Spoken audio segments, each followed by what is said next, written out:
Di dalam proses perjalanan rohani memang ada istilah manusia hakikatnya Muhammad, ya kan?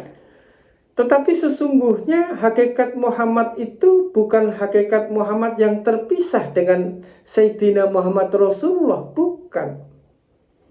Hakikat Muhammad itu adalah bagian tubuh yang terkecil yang berada di dalam telapak kaki Sayyidina Muhammad Rasulullah Shallallahu Alaihi Wasallam.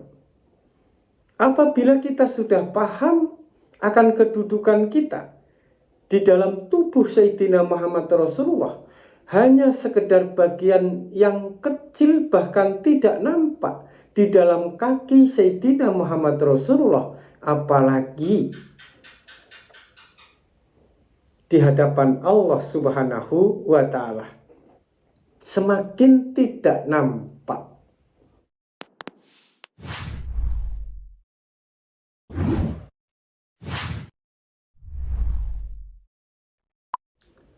Assalamualaikum, saya Cipta Hening, pengasuh Majelis Dzikir dan Tasawuf Sirul Asror Mojokerto. Pada kesempatan kali ini kami akan membahas tentang proses perjalanan rohani menurut disiplin ilmu tasawuf.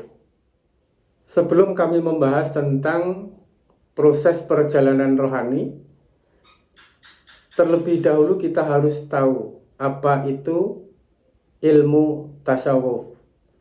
Ilmu tasawuf ini adalah ilmu tentang akhlak, tentang adab, tentang tata krama yang bersumber dari tauhid, dari fikih, dari ilmu alat, dan ilmu-ilmu yang lainnya. Di dalam tasawuf, tauhid itu adalah tujuan. Tauhid itu adalah akidah yang harus dijaga dan tidak diperbolehkan mensekutukan Allah Subhanahu wa Ta'ala. Di dalam proses bertauhid inilah kita perlu adab, kita perlu tata krama, kita perlu perjalanan yang menghubungkan proses perjalanan rohani kita kepada Allah Subhanahu wa Ta'ala. Kalau di dalam tauhid, banyak guru tauhid yang menyampaikan bahwa ke Allah itu tidak perlu wasilah, karena Allah itu begitu dekat, lebih dekat daripada urat leher kita. Berbeda dengan proses perjalanan rohani yang berdasarkan tasawuf. Perjalanan rohani yang berdasarkan tasawuf ini adalah kita harus mengambil wasilah. Kita mengambil ilmu, mengambil amalan, mengambil semua praktek di dalam proses perjalanan rohani itu kepada seorang guru yang bersanad jelas. Sanadnya jelas dari guru-guru hingga sampai kepada Rasulullah Shallallahu Alaihi Wasallam. Karena di dalam proses perjalanan rohani itu adalah sebuah proses untuk mengikatkan hati, untuk menyambungkan rohani kepada para guru hingga kepada Rasulullah Shallallahu Alaihi Wasallam. Jadi proses perjalanan rohani di dalam tasawuf itu yang utama, yang paling mendasar, yang paling pokok adalah bagaimana menyambungkan hati, bagaimana menyambungkan rohani kepada para guru hingga kepada Rasulullah, dan pada akhirnya tentu akan sampai kepada Allah. Yang membedakan lagi antara tauhid dan tasawuf adalah kalau tauhid itu berbicara tentang nur. Tauhid berbicara tentang nur. Proses perjalanannya itu melalui nur. Berbeda dengan tasawuf. Kalau tasawuf itu proses perjalanannya adalah dengan sir, dengan rasa, atau dengan zauq. Maka benarlah apabila seorang berjalan melalui jalan tasawuf, mereka wajib dan diharuskan menyambung hati dan rohaninya kepada para guru hingga sampai kepada Rasulullah. Yang menyambung ini bukan nurnya, yang tersambung ini bukan nurnya, yang tersambung ini adalah sirnya, adalah zauqnya, adalah rasanya. Sir dan rasa inilah yang disebut bila harfin, bila syautin. Karena ilmu tasawuf ini adalah ilmu sir, maka sir itu berhubungan dengan Rasulullah Shallallahu Alaihi Wasallam. Di dalam proses perjalanan rohani, ilmu siri atau ilmu zauq ini adalah pencapaian tertinggi dari sang pejalan untuk membuka alam mukasyafah, untuk membuka alam mahabbah, lalu fana bilah dan baqo bilah. Nur tidak bisa sampai kepada alam siri, dan nur tidak bisa membuka alam mukasyafah, alam mahabbah, apalagi masuk ke dalam keadaan fana dan baqo bilah. Jadi kalau nur itu seseorang bisa mendapatkan dari mana saja, dan bisa didapatkan dari media sosial, Facebook, TikTok, YouTube, dan lain sebagainya. Akan tetapi sir tidak bisa didapatkan hanya sekedar mendengar, hanya sekedar mengamalkan, hanya sekedar mendikirkan, mewiridkan.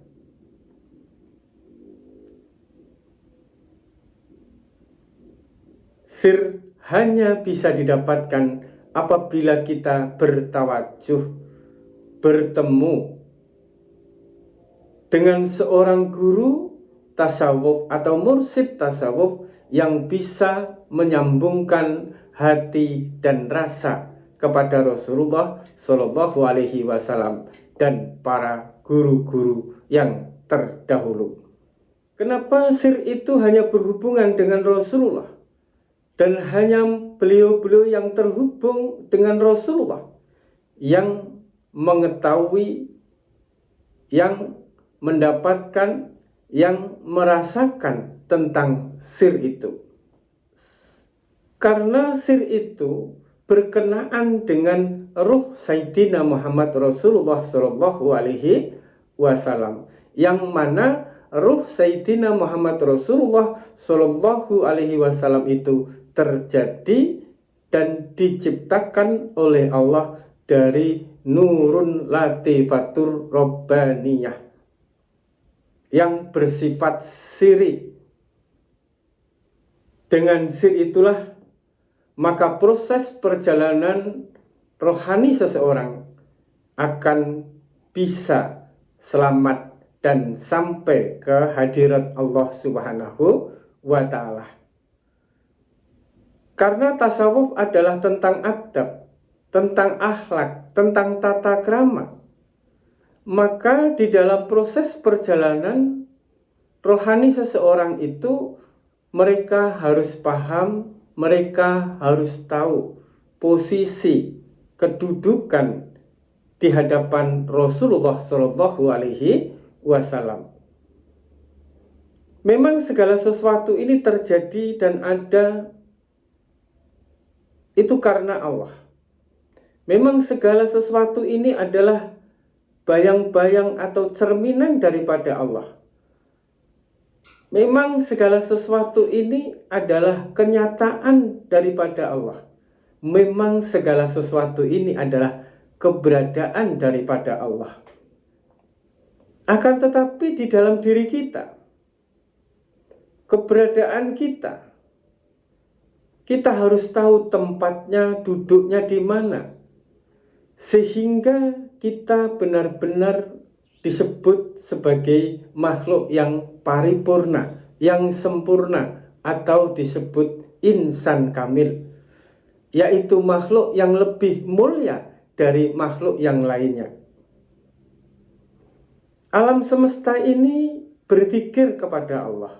Tumbuhan berzikir, hewan berzikir, bahkan iblis pun berzikir. Segala sesuatu di alam semesta ini berzikir kepada Allah. Namun kenapa semua makhluk ini sama-sama berzikir, sama-sama ingat, sama-sama memuji Allah, akan tetapi mereka tidak mendapatkan kemuliaan di sisi Allah? Mereka tidak disebut sebagai makhluk yang paling mulia. Manusia disebut makhluk yang paling sempurna, adalah makhluk yang harus terus berproses untuk mengenal diri, untuk menempatkan diri pada tempatnya, sehingga kemuliaan itu mengalir kepadanya dan kepada anak turunnya. Di dalam Majelis Sirrul Asrar kami mengajarkan bagaimana proses perjalanan rohani itu setapak demi setapak terlalui dengan baik, dengan adab dan tata krama yang baik, dan mendudukkan diri pada tempat yang paling mulia. Yang pertama, kami mengajarkan bagaimana kita menempatkan diri di hadapan orang tua dan leluhur kita. Karena dari situ asal kejadian batang tubuh kita. Lalu selanjutnya kami mengajarkan bagaimana menempatkan diri kepada guru-guru kita.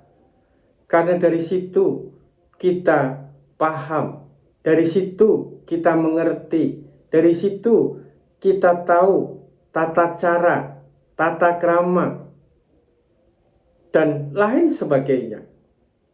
Selanjutnya kami mengarahkan, kami membimbing bagaimana caranya menempatkan diri di hadapan Rasulullah Shallallahu Alaihi Wasallam. Karena dari situ asal muasal jasad kita dan asal muasal daripada ruh kita.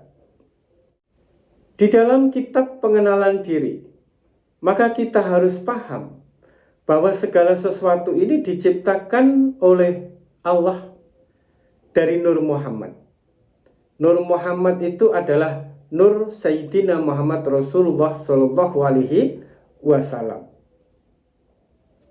Lalu diri kita dengan beserta alam semesta ini diciptakan dari Nur Muhammad itu juga.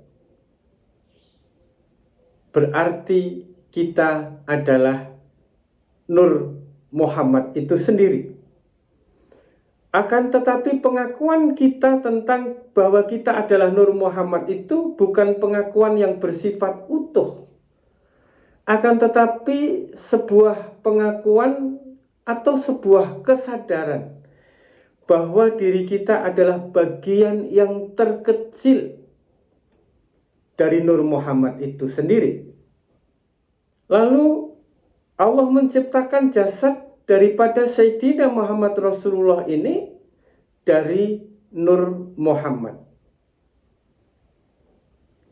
Jadi apabila dibandingkan antara alam semesta beserta isinya wal awalu wal akhiru dengan jasad Sayyidina Muhammad Rasulullah Shallallahu Alaihi Wasallam itu, kadar Nur Muhammadnya itu sama.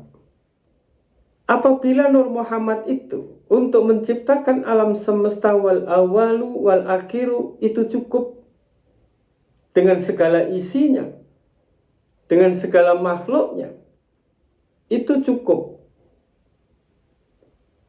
Akan tetapi apabila Nur Muhammad itu untuk menciptakan Rasulullah Shallallahu Alaihi Wasallam, maka hanya cukup untuk menciptakan jasadnya saja.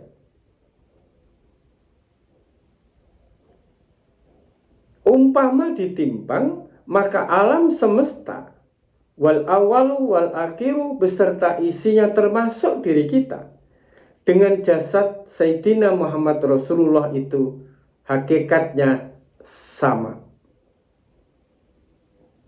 Tadi sudah saya sebutkan bahwa ruh Sayyidina Muhammad Rasulullah itu bukan dari Nur Muhammad, akan tetapi dari Nurun Latifatur Robbaniyah yang berhubungan dengan siri tadi, yang berhubungan dengan zauq atau rasa.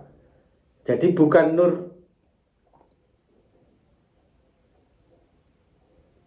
bukan nur.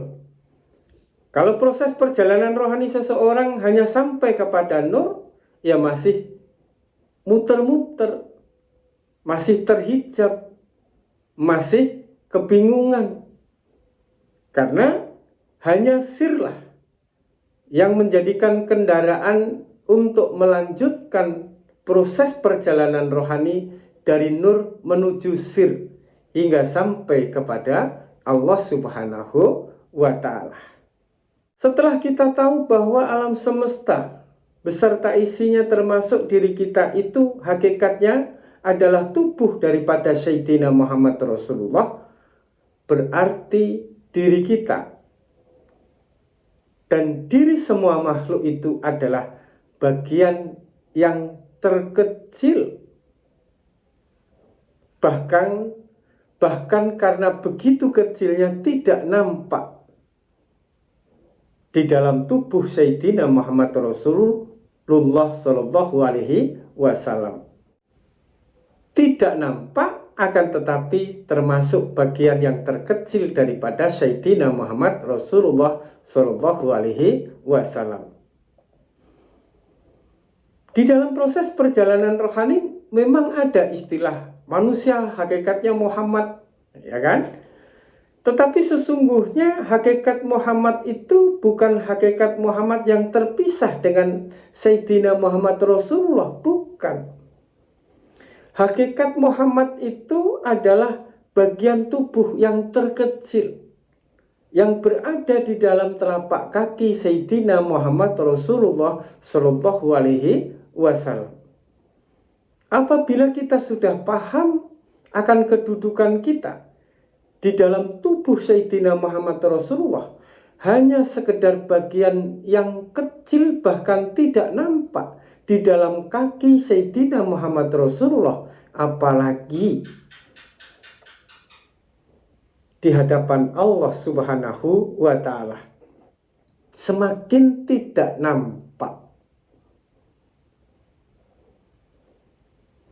Maka